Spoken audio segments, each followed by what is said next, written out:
Ei bine, am ajuns în sfârșit și la vărsător. Astăzi vom vorbi, dragii mei, despre arhetipul vărsătorului, care ghiște, așa cum am tot spus, la aproape toate zodiile. Ai și tu acest arhetip pe harta ta natală, undeva în tine zace această energie a vărsătorului, această energie rebelă, această energie inovatoare, creativă și, nu știu, ciudată, da, ciudată, specială, unică și specială. Bun, așa cum am spus, repet încă o dată, îmi cer scuze, am dat cu inelul în masă, uh, aceste arhetipuri începând de la Balanță în sus, Scorpion, Săgetător, Vărsător, Capricorn, Vărsător și Pești sunt complicate de acceptat sau de a ne identifica cu aceste arhetipuri. Mai mult decât atât, ne costă foarte mult să ne identificăm din cauza faptului că majoritatea acestor arhetipuri sunt guvernate de două planete, nu de una singură. Una este, hai să spunem așa, um, în cazul acestui arhetip vorbim despre Saturn, care este um,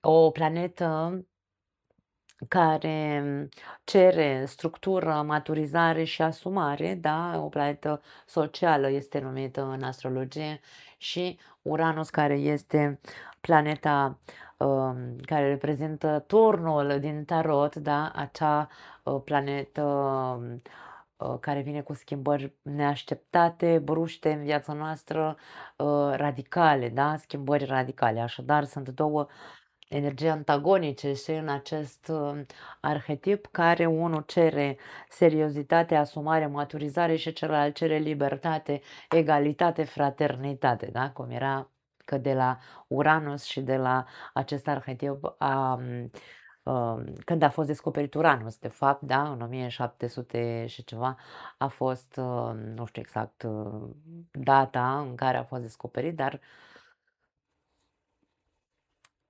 îmi sună că undeva în anul 1700 și ceva, în jurul, sau hai să spun că a fost asociat că atunci când a fost descoperită planeta a început Revoluția franceză.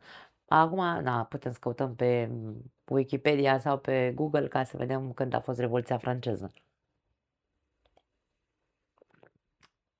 Iar Revoluția franceză a vorbit exact despre asta. Liberté, egalité, fraternité. Um,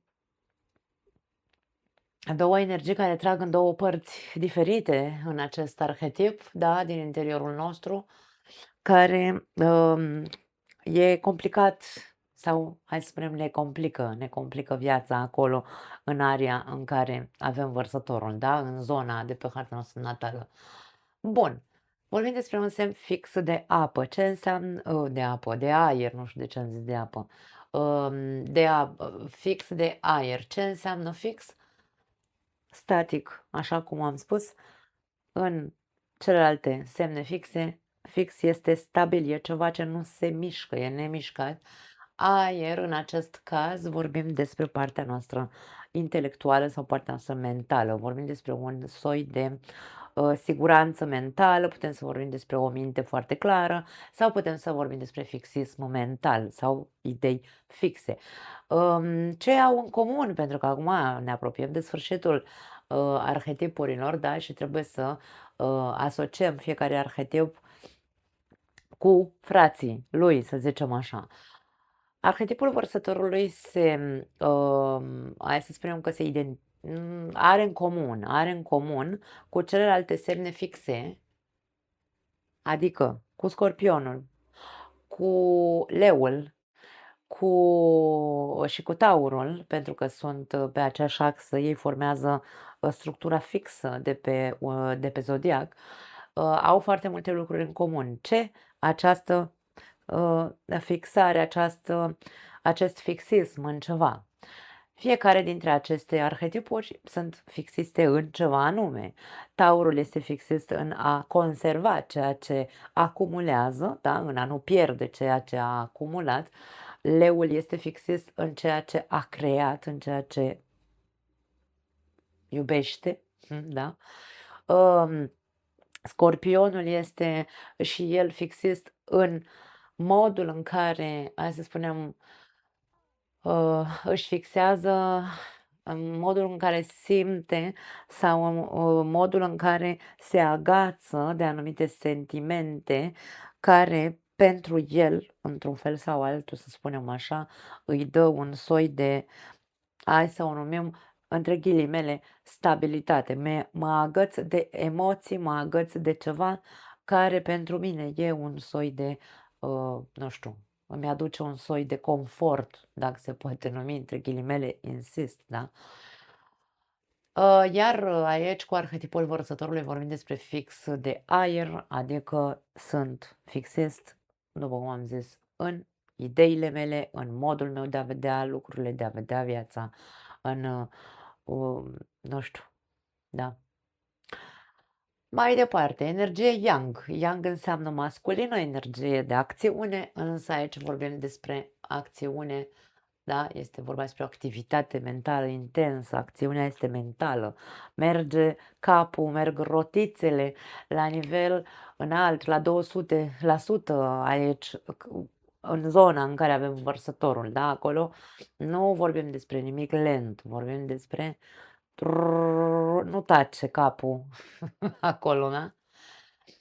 Este guvernat, după cum am zis, despre Saturn și Uranus. Nu voi intra să mai spun prea multe acum, pentru că vom vorbi oricum despre planete în alte materiale.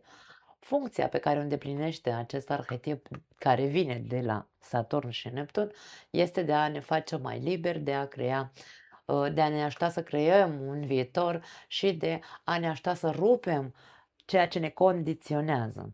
Înainte să trec, da, nu vreau să trec mai departe pentru că mi-am adus aminte că am omis că aici rezonanța pe care o are cu semnele de aer, da, Gemeni, Balanță și Vărsător, sunt cele trei. Gemeni, Balanța și Vărsător sunt cele trei arhetipuri care împart aerul între ele, adică sunt mentale. Există o rezonanță între aerul acestui arhetip, aerul vărsătorului, aerul fix al vărsătorului, aerul balanței și aerul gemenilor. Sunt persoane care trăiesc în mintea lor, în capul lor, să spunem așa, în ideile lor, au activitatea intelectuală este foarte mare la ei, dacă îi găsești pe toți trei uniți undeva, să spunem așa, sau dacă ne gândim doar la noi și nu ne gândim la nativii, Gemeni, Balanță sau Vărsător, cum au în comun partea mentală, da? Dacă am unit trei nativi, ca să-mi continui ideea, nu va exista între ei, hai să spunem așa, o pauză de vorbit. Nu știu dacă aveți prieteni, vărsători, gemeni și balanță, în care, dacă v-ați unit cumva într-un grup, cine a fost ăla care a vorbit mai mult sau cine a fost ăla care a tăcut primul?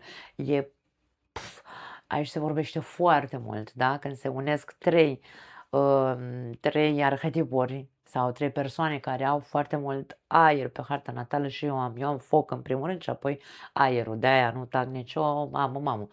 Așa că au în comun cu zodiile fixe și au în comun cu zodiile de aer. La fel de bine cum zodiile de foc au în comun cu celelalte de foc și așa mai departe. Bun.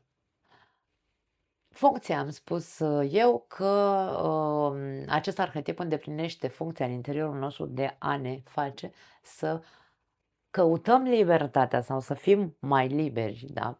Acolo unde avem vărsătorul pe harta noastră natală vom căuta libertatea, dar nu doar libertatea și ca spațiu, atenție, pentru că aici vorbim despre spațiu, da? Eu sunt fixistă în gândirea mea, acolo unde am vărsătorul. Mie nu mi intri în cameră acum, cum spun, nu-mi intri în cameră fără să bat la ușă, eu am o mare problemă, da, am multe probleme mentale, zic eu câteodată, eu cu soțul meu glumim mult pe tema asta.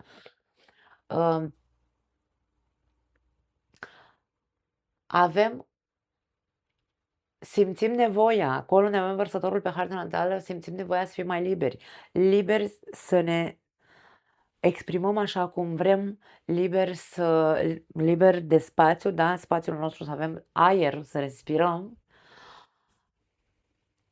Acolo simțim nevoia să ne creăm, nu știu, să creăm ceva pentru noi, ceva de viitor, da? Și acolo avem nevoie să rupem, așa cum Uranus, în tarot, turnul, hai să spunem că este acel fulger care cade și rupe acea structură, acel castel sau, mă rog, turn în care erau acele două persoane, acel turn de fildeș. Nu suportăm să fim limitați, nu suportăm să fim condiționați, să ni se impună idei, să ni se impună condiții, să ni se impună acolo. Suntem foarte rebeli unde se află vărsătorul pe harta noastră natală. De foarte multe ori, cu această energie a vărsătorului, ne simțim, am scris inadaptat, dar mă rog, inadaptați, ok? Inadaptați din punct de vedere social. De ce? Din cauza că nu, adică e ca și cum preferăm să stăm singuri, da? Sau la fel ca și la Capricorn, pentru că aici vorbim despre același patron, același șef, unul dintre ei, da? Saturn.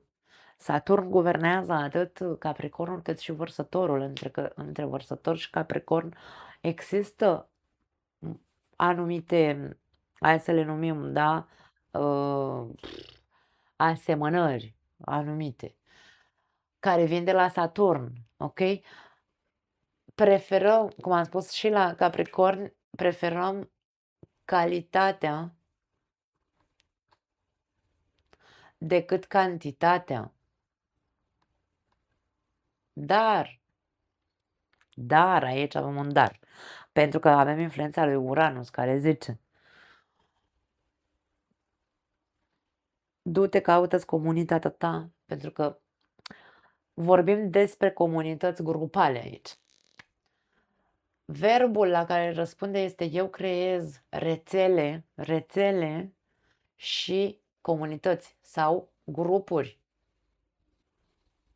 Acolo unde avem vărsătorul pe harta natală, simțim nevoia să creăm o comunitate de suflet cu care să împărțim aceleași idei, aceeași viziune, aceleași, nu știu, aceleași idei ciudate, originale, da? Unde să ne dăm voie să fim, hai să spunem așa, autentici, pentru că aici vorbim despre umanitate sau umanitari.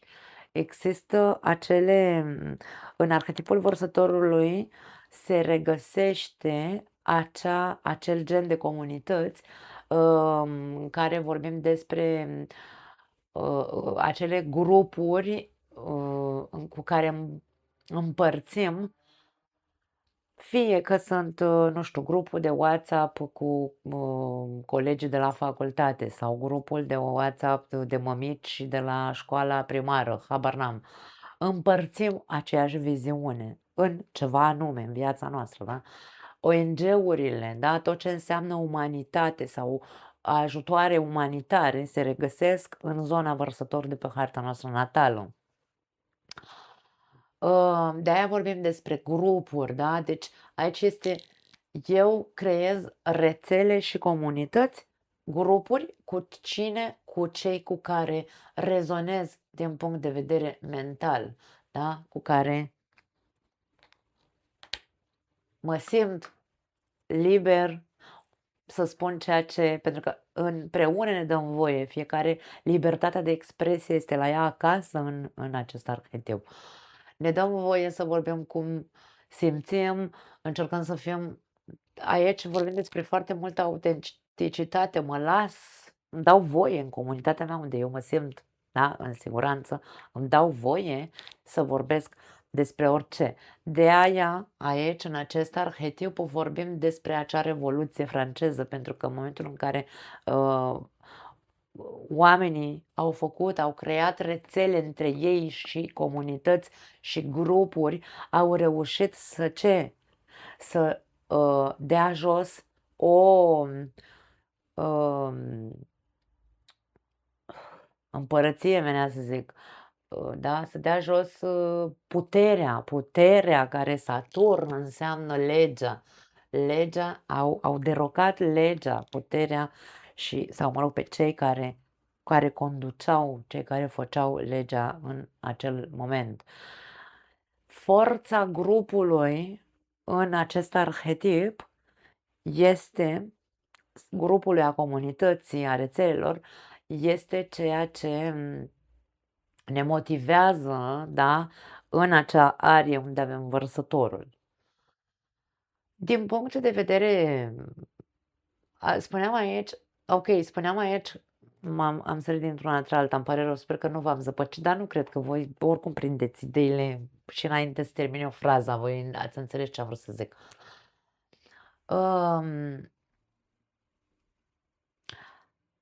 Calitatea și nu cantitatea despre care vorbeam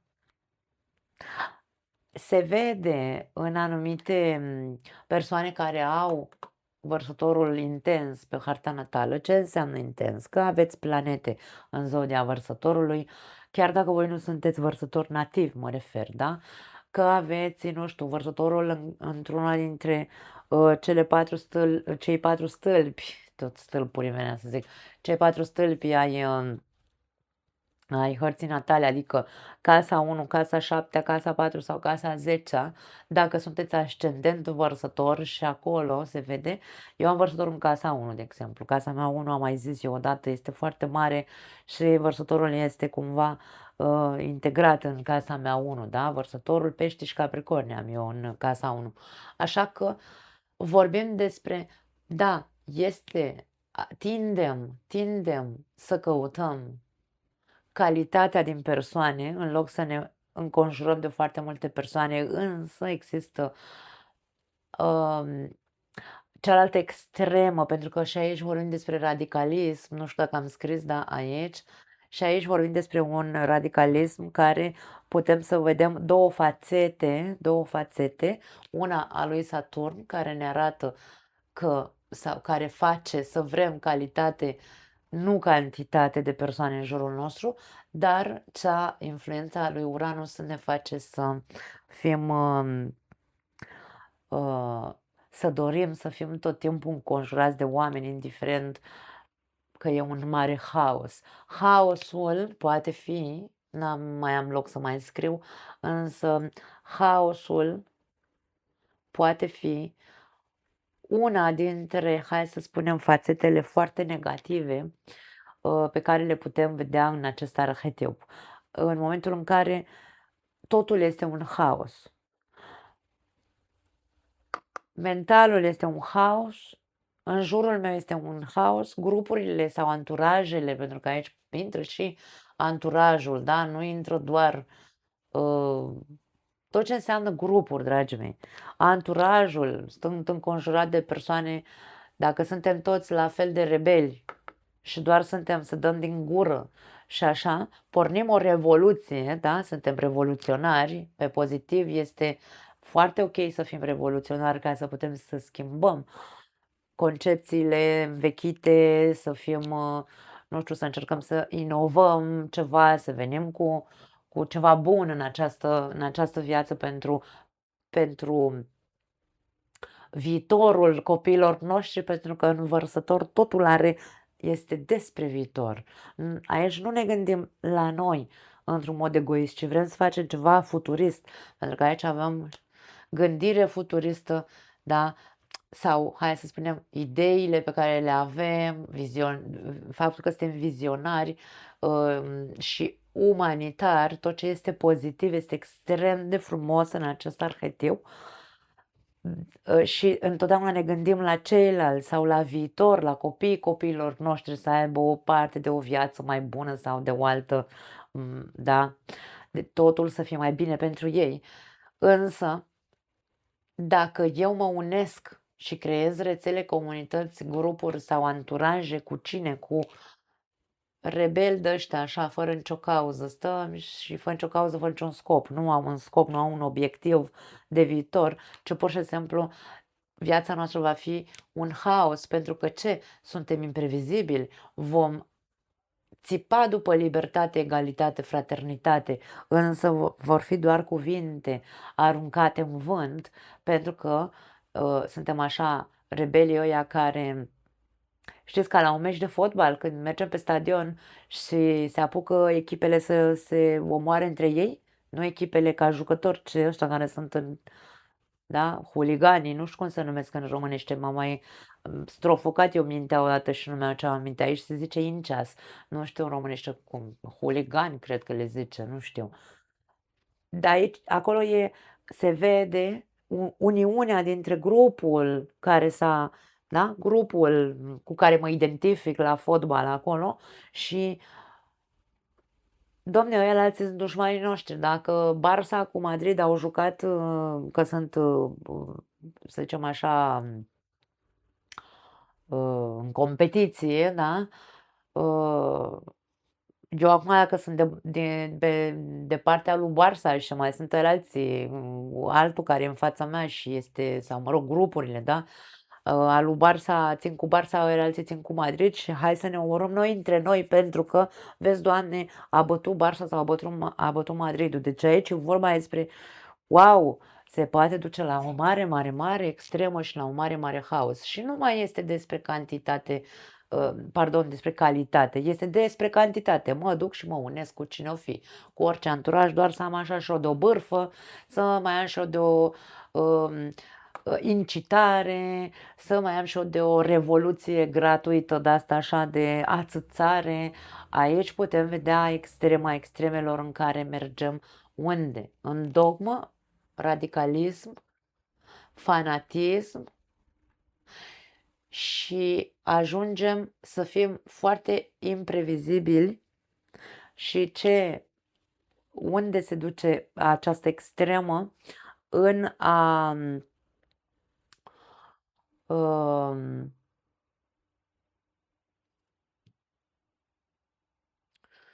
mi-a plecat ideea și la voi și la Capricorn mi-a plecat o idee, dar vreau să pun pauză ca să-mi aduc aminte că era foarte important ce era de zis.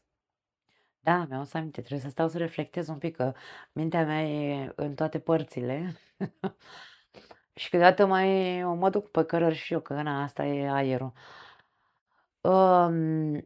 Din cauza faptului că nu există un obiectiv și da, e doar o rebeliune, pur și simplu, extrema extremelor, în acest caz este când vedem persoane care, de exemplu, conspiraționiști, ajungem să ne inventăm, pentru că aici vorbim despre foarte multă invenție, nu mai am loc să mai scriu, însă vorbim despre, hai să scriem, ca să nu uităm, inventivi. Vorbim despre faptul că putem inventa niște conspirații și niște minciuni și niște neadevăruri extreme, într-atât putem să ajungem să inducem mintea în eroare, da? Persoanele în eroare, putem să facem, mamă, dita mai haosul, da? Deci avem posibilitatea, dragii mei, să folosim acest arhetip în toate felurile. Acum alegerea e a noastră, ideea este următoarea, că din punct de vedere pozitiv, când este exagerat, hai să ne uităm la Elon Musk sau ce-am, Doamne, Musk. Elon Musk este vărsător de naștere. No, tot lovesc aici cu carioca asta. Nu m-am uitat, n-am căutat harta lui natală, dar știu că este vărsător din ce am auzit pe acolo, pe la televizor, pe unde se spune. Ideea este că noi vedem în el că are această inovație, e științific, da, omul e foarte excentric și foarte vizionar, are idei ciudate, originale, da,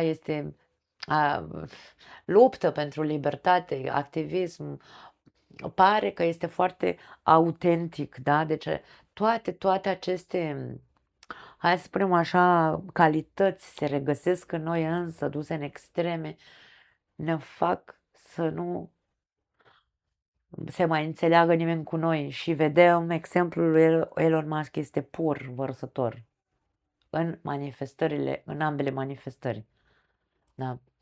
De ce? Pentru că ajungem, când exagerăm partea pozitivă cu inovația, cu a inventa lucruri, ce putem să facem? Să inventăm mulți monștri sau cine știe ce tâmpenii care pot aduce foarte mult haos în lume, pentru că aici nu vorbim despre haos acum, vorbim despre haos în viitor. Poate haosul nu-l voi trăi eu, îl vor trăi copiii mei sau copiii copiilor mei, da? Vorbim despre grupuri, comunități, rețele și așa mai departe. Dar vorbim despre viitor, este cuvântul vărsător. Viitor. Zici arhetip vărsător și spui viitor. Așadar, tot ceea ce, toate ideile pe care le avem, toată originalitatea noastră, tot ceea ce este ciudat, autentic în noi și toată această prietenie, pentru că suntem foarte prietenoși. Da, suntem foarte prietenoși, suntem foarte, dar prietenoși în ce sens? Avem nevoie să fim înconjurați de persoane în jurul nostru, însă trebuie să știm să avem niște limite în legătură cu pe cine lăsăm în viața noastră sau pe cine ajutăm, pentru că nu oricine poate fi prietenul nostru. Eu cunosc îndeaproape acest arhetip și îl simt și în mine, da, pentru că se vede la nivel personal la mine în viața mea, fiind în casa 1, însă fratele meu e vărsător. Fratele meu, ca să-l descriu un pic, eu sper să nu vadă materialele astea și după aia să mă sune și să mă ia la bani mărunți. Însă, bineînțeles, o spun câteva cuvinte doar. Fratele meu a fost un rebel extraordinar de mic copil. În adolescență era, buf, știți, aia cu uh, copiii, băieții de cartier, nu copii, băieții de cartier care erau cu La Familia, cu Mafia, cu nici nu mai știu ce grupuri erau pe vremurile alea, da? Când era el adolescent. Rebel, imprevizibil, nu știai, acum nu mai e, dispărea, nu mai îl vedeai în fața blocului sau nu, era tot timpul așa ca un argint viu, cum se spune, da? Și foarte, foarte, hai să spunem, prietenii erau foarte important. Gașca, anturajul era foarte important. Nu putea stea fără prieteni. Acum, bineînțeles, are și el aproape 40 de ani și acum nu mai are găști de prieteni, acum s-a așezat, este cu capul pe umeri, Saturn își face treaba într-un fel sau altul, l-a maturizat, l-a adus cu picioarele pe pământ în realitate, însă tot are această conștiință de grup, această, hai să spunem, generozitate prietenoasă, da? Asta nu va dispărea din noi acolo, în zona în care avem vărsătorul, însă trebuie să înțelegem sau, hai să spunem, să învățăm să ne limităm cu Saturn, să lăsăm pe Saturn să-și facă treaba în interiorul nostru, să ne limiteze și să ne axăm pe calitate, nu pe cantitate. Ok? Bun. Independenți și solidari, am spus aici. Solidari are legătură cu această umanitate despre care vorbeam. Un vărsător va fi tot timpul acolo când ai nevoie de el sau hai să spunem că acolo unde avem vărsătorul, ca să insist pe această linie, acolo unde avem vărsătorul pe harta natală, parcă nu există limită să fim solidari și umanitari cu ceilalți, da? Suntem foarte ajutători. Însă, ținem foarte mult la independența noastră, ținem foarte mult la spațiul nostru, să ne fie respectat, pentru că atunci când ni se pune pata că ni se invadează prea mult sau suntem sufocați, pentru că aici vorbim de aer și când vorbim despre aer, zodiile de aer au nevoie sau arhetipurile de aer au nevoie să simtă că bate vântul pe lângă ei, da? Ei, în momentul în care mi s-a încălcat independența, da, sau tot buluc peste mine vine lume și mă insistă și insistă la mine, știu să pun o limită, pentru că aici l-avem pe Saturn prezent în noi, în acest arhetip și știm să ne detașăm. Ne detașăm într-un mod foarte conștient. E ca și cum se face un click în interiorul nostru și știm să spunem: "Nu mai vreau să văd persoana asta, nu știu, 2 zile, 3 zile, o săptămână, nu contează." Dar nu e pentru că îți țin ranchiună, nu. După aia ne vedem, nicio problemă, dar acum lasă-mă în pace. Avem puterea să ne detașăm într-un mod foarte conștient acolo unde avem vărsătorul pe harta natală, fără niciun fel de, Doamne ferește, alte minuni. Nu. Totul este, s-a schimbat chipul, click, a făcut click-ul și am intrat în altă frecvență mentală, da? Nu ne stăm să ne batem capul.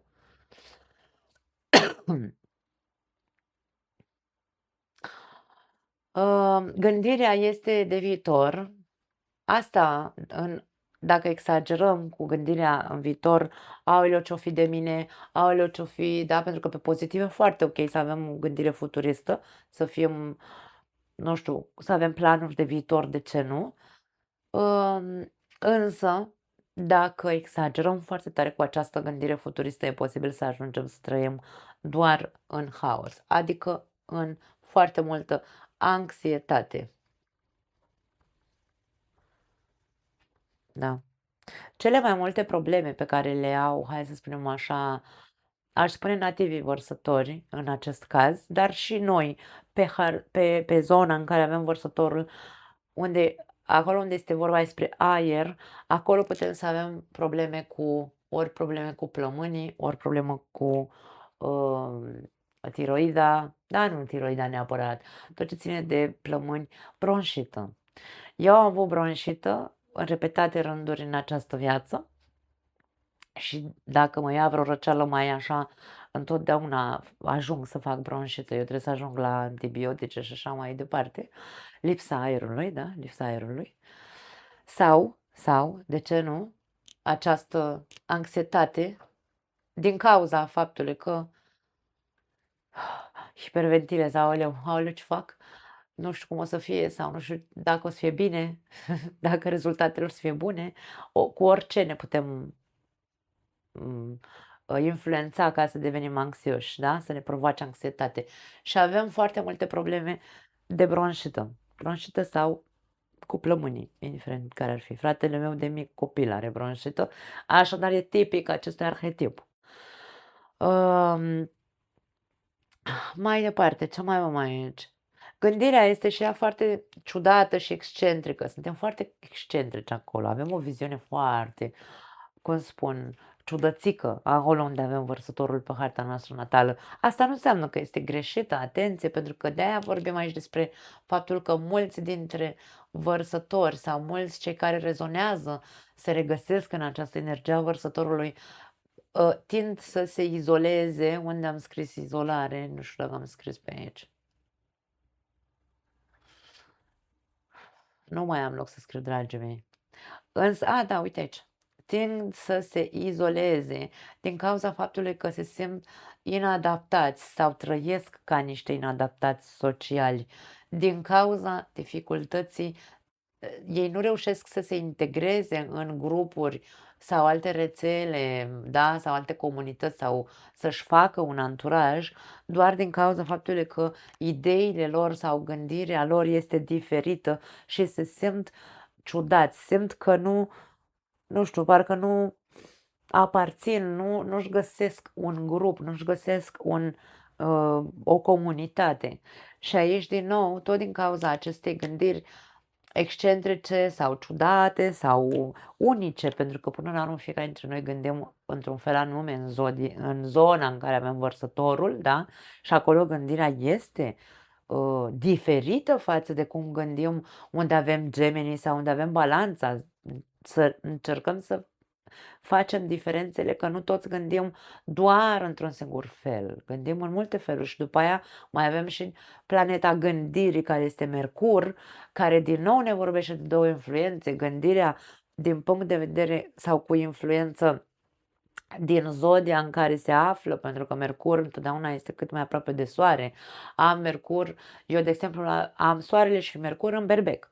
Am văzut persoane care au Soarele în Berbec și au Mercur în Pești sau Mercur în Taur. Deci aici vorbim despre multe influențe din punct de vedere mental. Nu e o singură influență. Noi nu gândim într-un singur fel peste tot în această viață. Ok? Bun.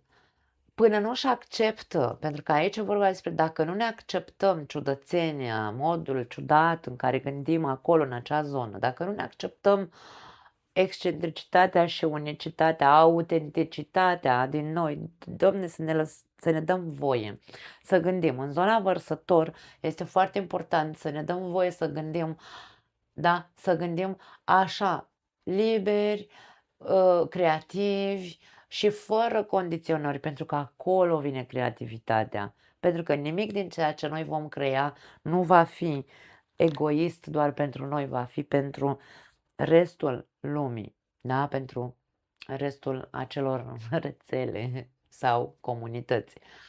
Așadar, până nu ne acceptăm, tindem să ne izolăm și să ne simțim niște uh, inadaptați sau inclusiv să nu mai ieșim în societate, că preferăm să stăm singuri și să zicem toți proștii. Aici aveam superioritate intelectuală, putem să zicem, cu acest fanatism și inflexibilitate mentală, radicalism și așa mai departe, putem să începem să spunem că toată lumea e proastă, n-au două grăuțe în cap, că și eu zic expresiile astea, m-ați văzut de foarte multe ori. Și eu am, normal, când văd că vine unul care n-are două grăunțe în cap să-mi spună ceva, păi da, îi dau un cap în gură, asta e. Da? Deci aici vorba despre acceptă-te, omule, unde ai vărsătorul, acceptă-te că acolo trebuie să fii, acolo ești ciudat, acolo gândești într-un mod foarte diferit, foarte um, um, foarte unic, însă cu viziunea este una foarte, poate fi foarte inovatoare, poate fi super originală, poate fi super autentică. De ce să nu-ți dai voie să gândești așa? Da? De ce să te reprimi tu singur? Așadar, ca să renunțe la izolare, persoana asta care se identifică cu această inadaptare socială sau cu această superioritate intelectuală, aici încercați să acceptați unicitatea și ciudățenia din voi și din noi, din ceilalți, da? Deci fiecare dintre noi trebuie să conștientizăm că acest arhetip îl avem cu toții.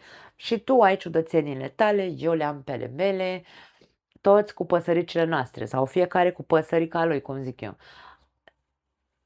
Trăim într-o societate, trăim în comunitate, în acea comunitate trebuie să ne dăm voie să trăim în libertate, egalitate și fraternitate. Această definiție a acestui arhetip, libertate, egalitate, fraternitate, este când fiecare își vede și își acceptă, vede și acceptă ciudățenia celuilalt.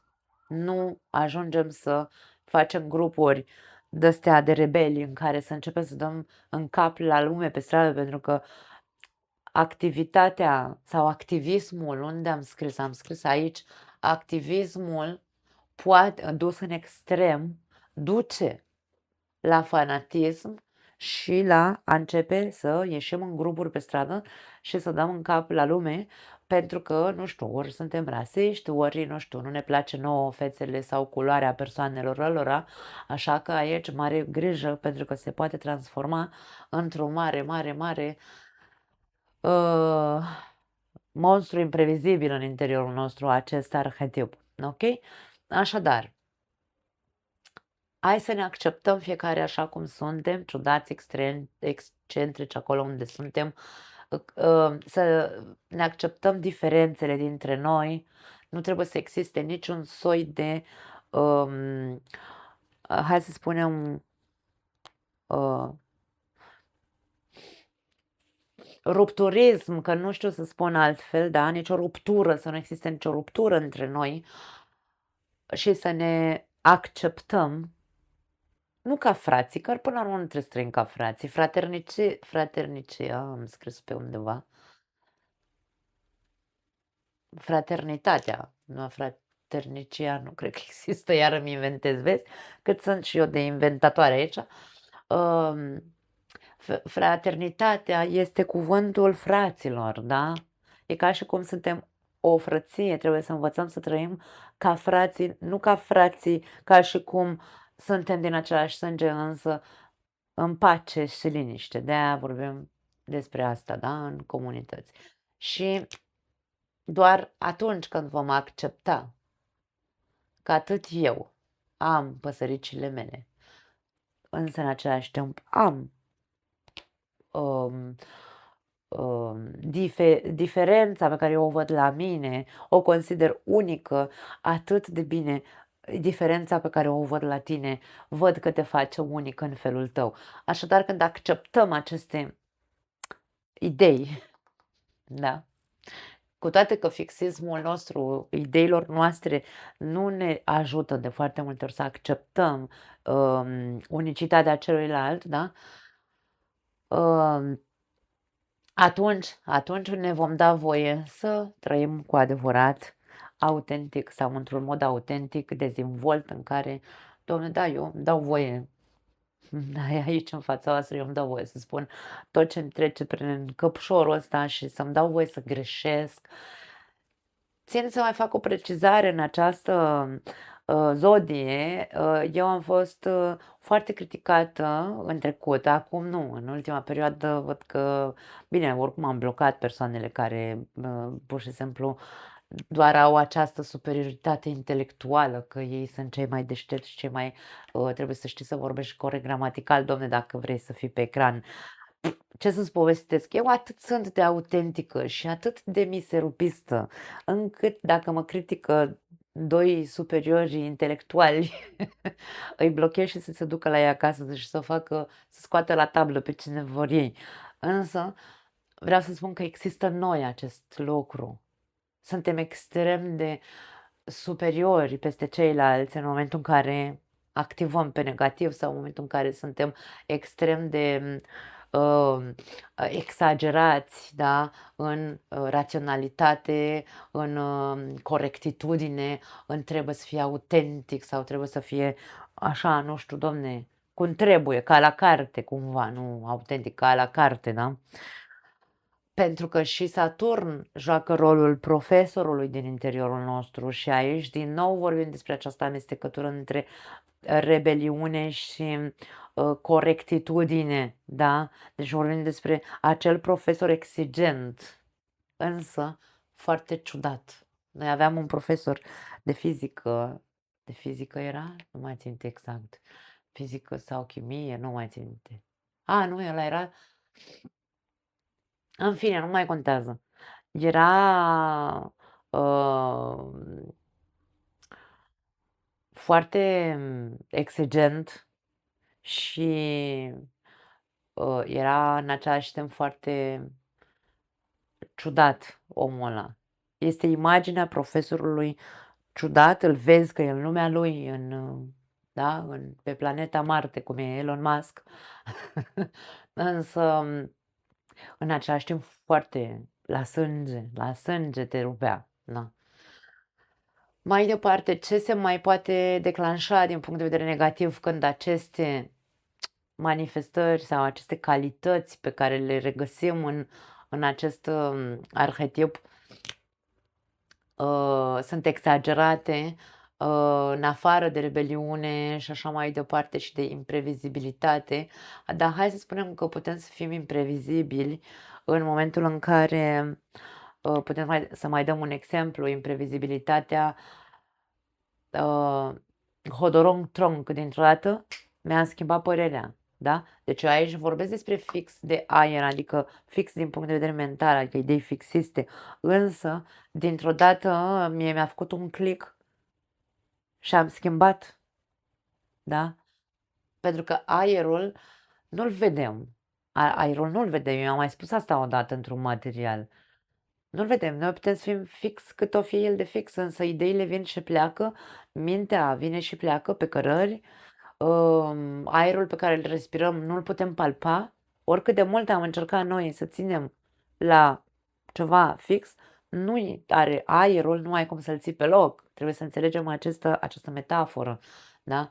Și aici putem să fim foarte, foarte imprevizibili, să ne auto-observăm. Eu țin foarte mult să spun că toate arhetipurile în astrologie ne vorbesc despre ceva anume din interiorul nostru, despre o anume zonă în care ne putem manifesta în ambele moduri și nu ne rămâne altceva de făcut decât să aprindem becul, conștiința noastră sau soarele nostru, da? Să fim acolo cu lupa pe noi și să vedem când și de ce devenim imprevizibili, ce ne-a activat în noi așa ceva, ce ne-a făcut să ne schimbăm părerea la 180 de grade sau să facem ceva într-un mod imprevizibil. Turnul din tarot nu degeaba este asociat cu Uranus, pentru că vorbim despre ceva da, în tarot explicația turnului este un pic diferită, pentru că acolo e ca și cum fulgerul, când începe o furtună, nu vine direct și a căzut fulgerul pe tine. Se aude în depărtare, tu auzi, știi, ceva nu e în regulă, vine furtuna, vine ploaia, vine, da? Însă aici e vorba despre acum, în acest moment fac, acum, în acest moment îți dau un cap în gură, acum, în acest moment te înjur, acum, în acest moment iese instinctiv, da? Este imprevizibil.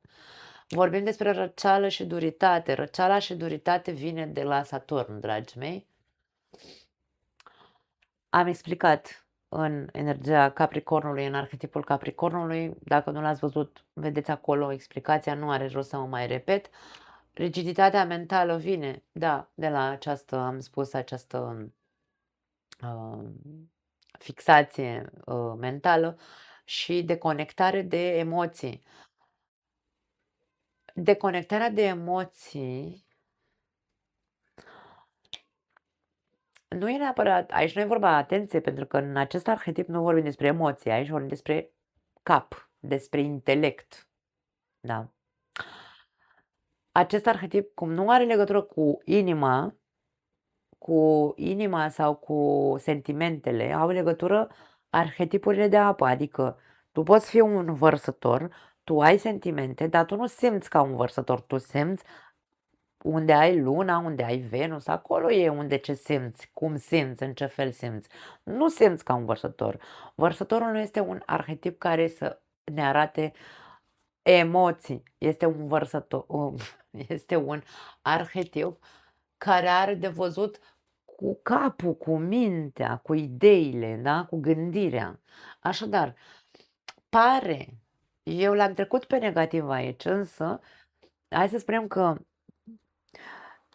din cauza fluxului mental sau din cauza activității mentale atât de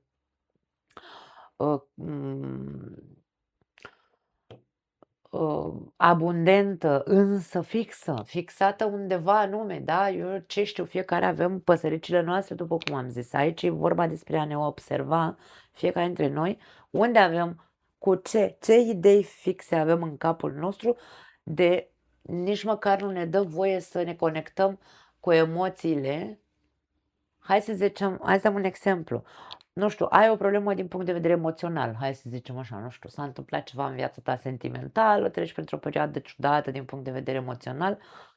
Când ai atâta activitate cerebrală, tu nu reușești să intri în contact cu ceea ce simți, cu durerea sau cu povestea, da? Încerci să intelectualizezi acea poveste, acea durere. Încerci să o pui în cuvinte. Același lucru fac și persoanele care au luna în semne de aer. Eu am luna în Gemeni, de exemplu, și știu foarte bine despre ce vorbesc. Eu când m-am simțit din punct de vedere emoțional, când am trecut prin lucruri urâte, din punct de vedere emoțional sau am avut sentimente din astea ciudate, am încercat să le pun în cuvinte. Nu este greșit, însă dă-i o conotație ca tu să poți înțelege de ce simți ce simți, dă-i intelect acelui sentiment, însă nu încerca doar să intelectualizezi de ce ți s-a întâmplat ce s-a întâmplat în viața ta sau de ce a trebuit tu să treci prin așa ceva. Nu, de acolo, ieși din fixismul ăla. Când e vorba să simțim, mergem la lună, mergem la Venus și acolo simțim, ne lăsăm și ne dăm voie să simțim. Ok? Avem nevoie să intrăm în contact cu emoțiile noastre, nu putem să trăim doar în capul nostru, așa cum am mai zis și la celelalte zodii, trebuie să învățăm să trăim și în emoții, chiar dacă încercăm să fugim de ele când e vorba despre acest arhetip.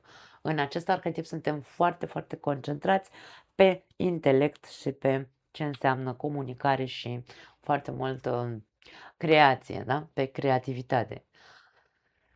Ce mai avem aici? Inflexibil, da, inflexibilitatea mentală vine de la acest fixism, cam asta este ceea ce avem, hai să zicem, pentru acest sau în legătură cu acest arhetip. Eu aș spune că ar trebui să ne autoobservăm la toate arhetipurile, am spus, autoobservarea este mama mamelor în această viață și nu doar pentru că învățăm acum cum funcționează sau ce înseamnă fiecare arhetip în parte, ci în viața de zi cu zi ar trebui să învățăm, dragii mei, să ne auto-observăm. Chiar dacă nu știm astrologie, nici nu contează, da? Hai să încercăm să trăim și să-i lăsăm și pe alții să trăiască în libertate și să gândească liber cum vor ei. Hai să considerăm, pentru că aici calitatea acestui arhetip este că ne arată că toți putem trăi în libertate, toți suntem egali pe acest pământ, toți suntem frați între noi, într-un fel sau altul, pentru că umanitatea, din punct de vedere al religiei, s-a născut din două persoane. Dacă stăm să ne gândim așa, tot acest glob este plin de frați și surori.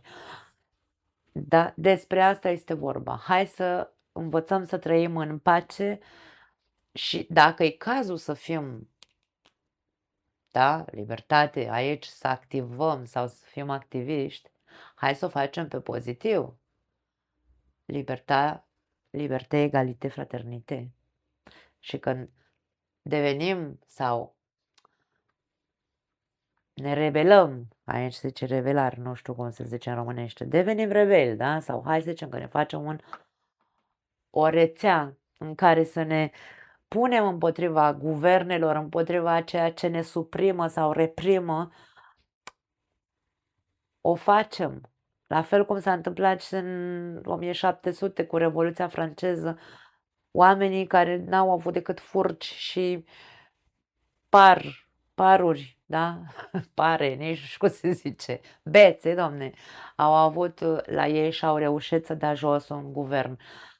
Această rebeliune este extrem de benefică dacă, bineînțeles, știm cum să acționăm. Putem să fim activiști ca să ne putem recupera libertatea și activismul nu vine, sau rebeliunea, împotriva celor care ne ia libertatea și egalitatea de drepturi, pentru că aici este despre adevăr și sinceritate și drepturi egale între toți, sunt întotdeauna cei de sus, iar activiștii au existat dintotdeauna. Activiștii, știm foarte bine că și femeile au luptat pentru drepturile lor să iasă, au ieșit în stradă și au murit o grămadă de femei ca să poată să-și recupereze, nu să-și recupereze, să aibă, să-și câștige un drept. Dreptul la vot, dreptul la, nu știu, la muncă, pentru că înainte femeia nu avea drepturi pe nicăieri, trăia sub aripa bărbatului.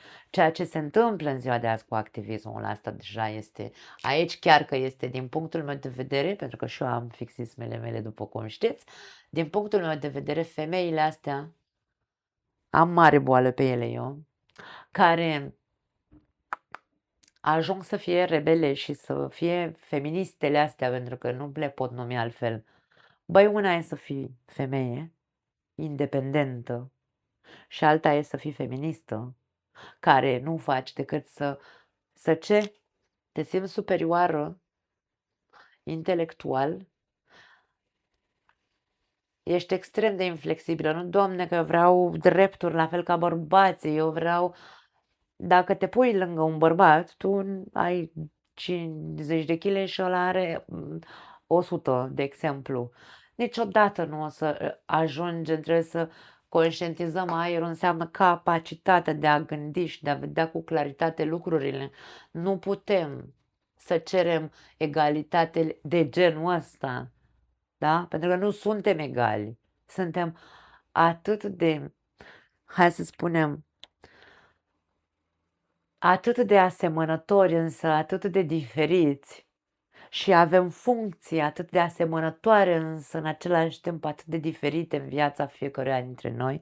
Bărbații au o funcție, femeile au o funcție pe această planetă și nu vorbim despre bazicul ăla de femeia trebuie să facă copii și atât. Nu! Femeia trebuie să știe să fie femeie. Femeia trebuie să știe să se respecte și să se facă respectată, dar nu cu parul cum face bărbatul, pentru că nu-i bărbat. Femeia e femeie.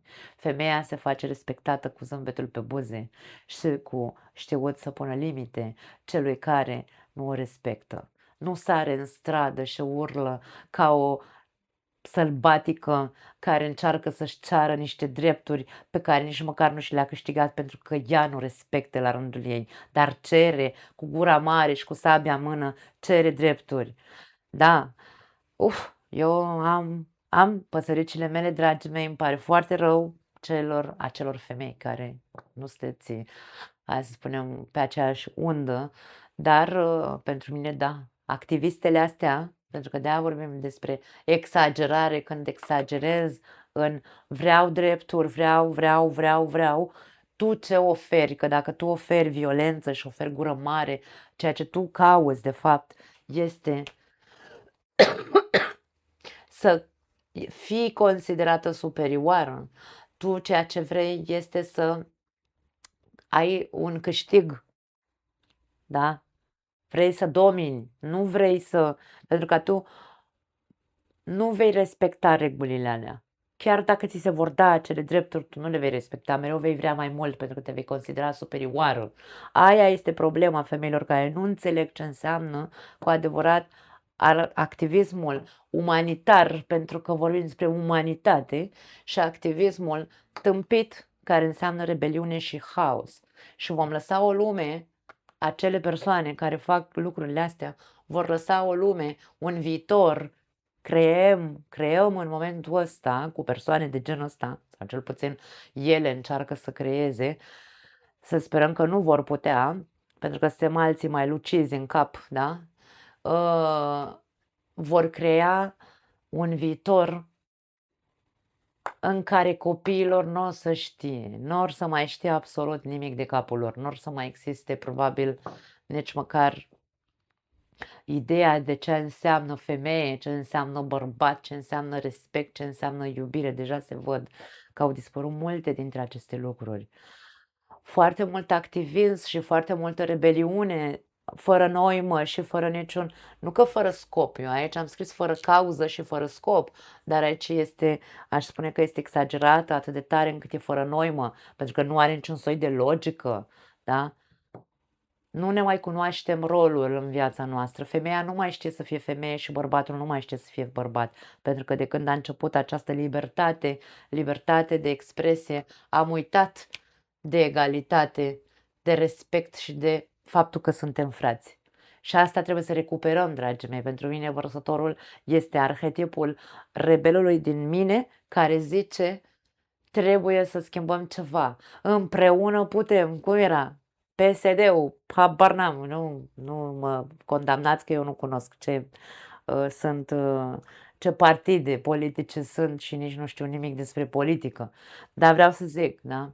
Asta e ideea. Pentru mine asta înseamnă și nu este rebeliune, este într-adevăr recuperarea libertății cu adevărat, acea libertate adevărată, da? Dar cu egalitate, nu cu diferențe și cu separări între noi. Asta e diferența sau modul în care gândesc eu. Da.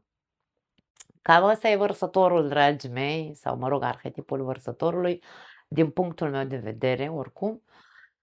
Vă aștept la povestit. Vă pupăcesc, ne vedem cu peștii în sfârșit, să vedem și la ei cam cum stă treaba. Vă pup, ceau!